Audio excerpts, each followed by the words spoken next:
I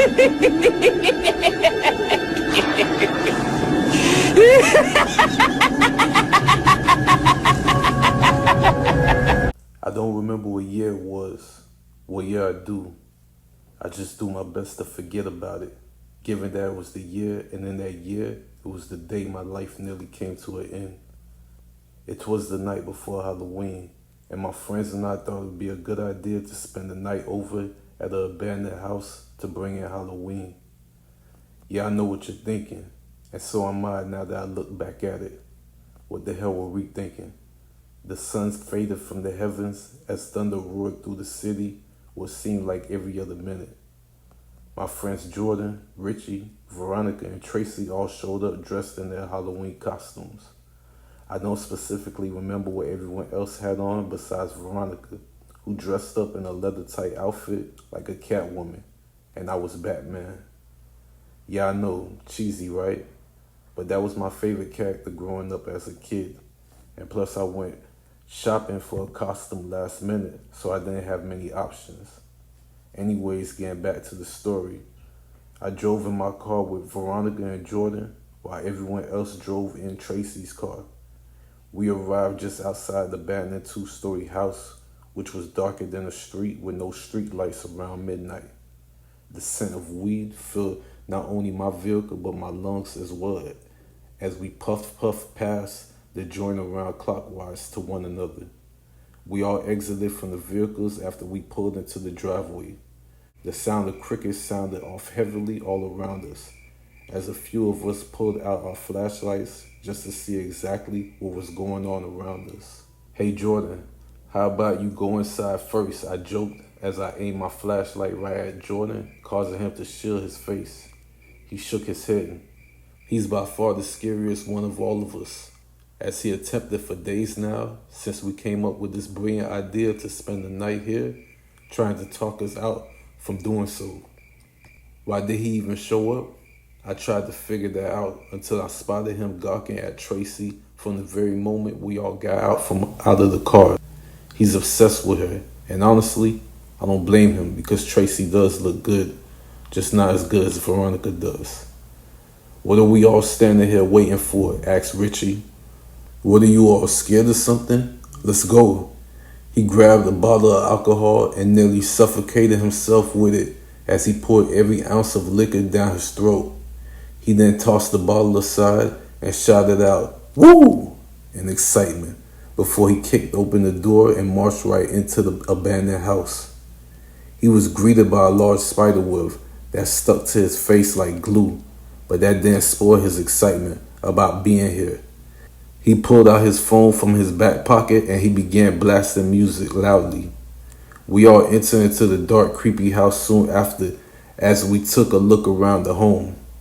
Instantly, I spotted a portrait of a family standing on the wall in the center of the living room.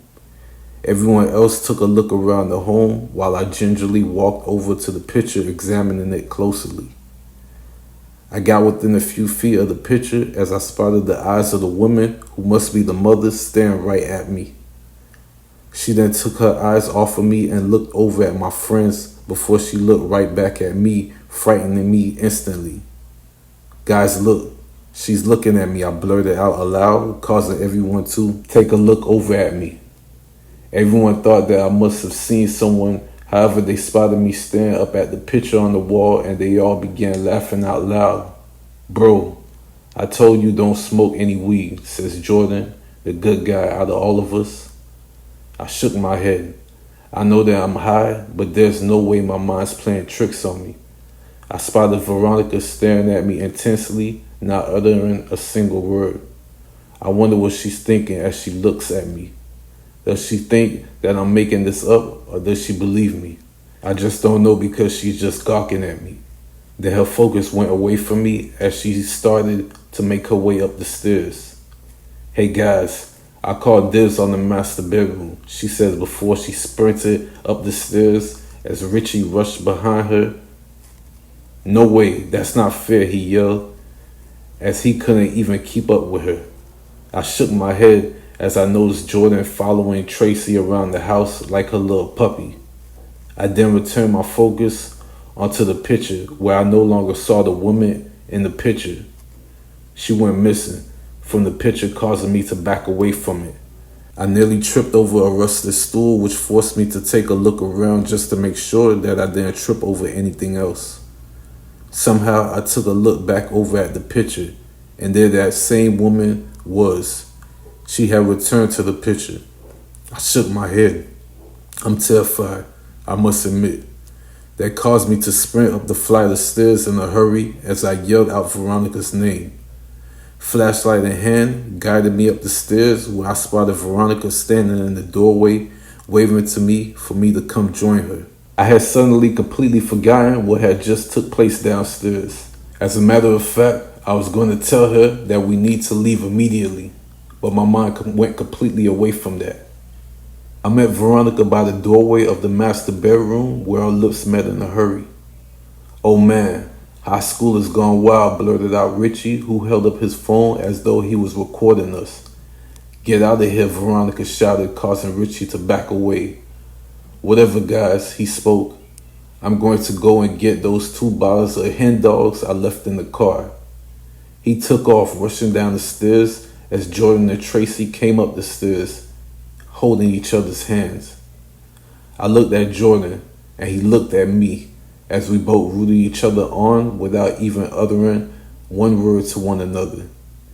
He then entered the room with Tracy, and I entered another with Veronica, and needless to say, Veronica and I had a good time.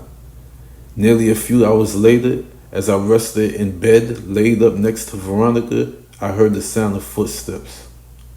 I heard them go back and forth just outside of our bedroom door, before a bedroom door slammed closed. Then it reopened again. I heard footsteps running back and forth before my room door yet again. Then quietness took place for several seconds before someone began banging on my room door, waking Veronica up from out of her sleep. Her Catwoman outfit covered half of her face, but I could see the terror in her eyes. "What was that?" she asked. I shrugged my shoulders. However, I know that I have to man up and go find out. I stood up from the bedside in nothing but my boxers with a flashlight in hand, aimed at the door. I can see someone's foot through the bottom of the door.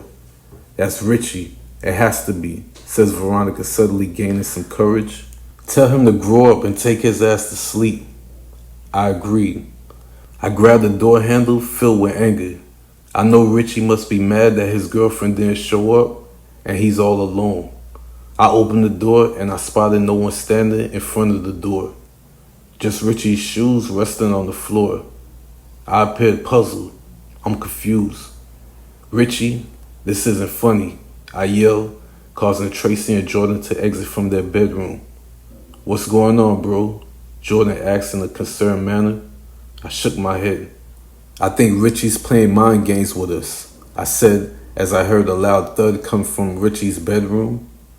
That caused Jordan and I to head over to his room door as Veronica exited from out of our room.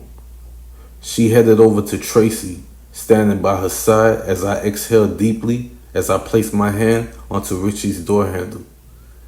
"Richie, I'm coming in. You need to stop playing around," I spoke before I shoved the bedroom door wide open. I spotted Richie laid out on his bed, smothered in his own blood, causing Jordan to take off running as I stood there frozen. "He's dead.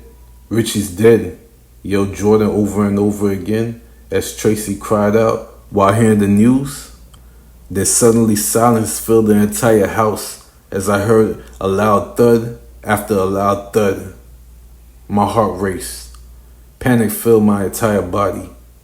"Guys, what's going on?" I said aloud as I crept out of the room gradually. I then spotted Veronica holding a knife that she just yanked out of Tracy's gut, causing Tracy to drop down dead to the floor.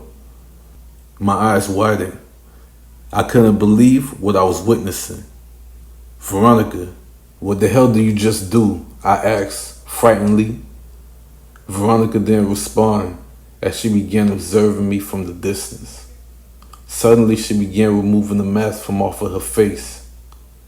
3 years ago, Pat, before you arrived here, Richie, Jordan, and Tracy thought it would be fun to play with fireworks, launching a few into this house, causing a huge fire that killed my family.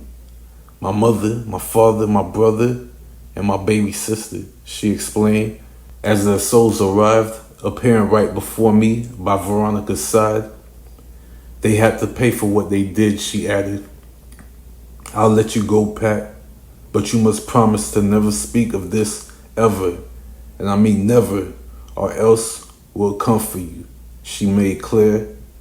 And until this day and beyond, this story will remain my secret.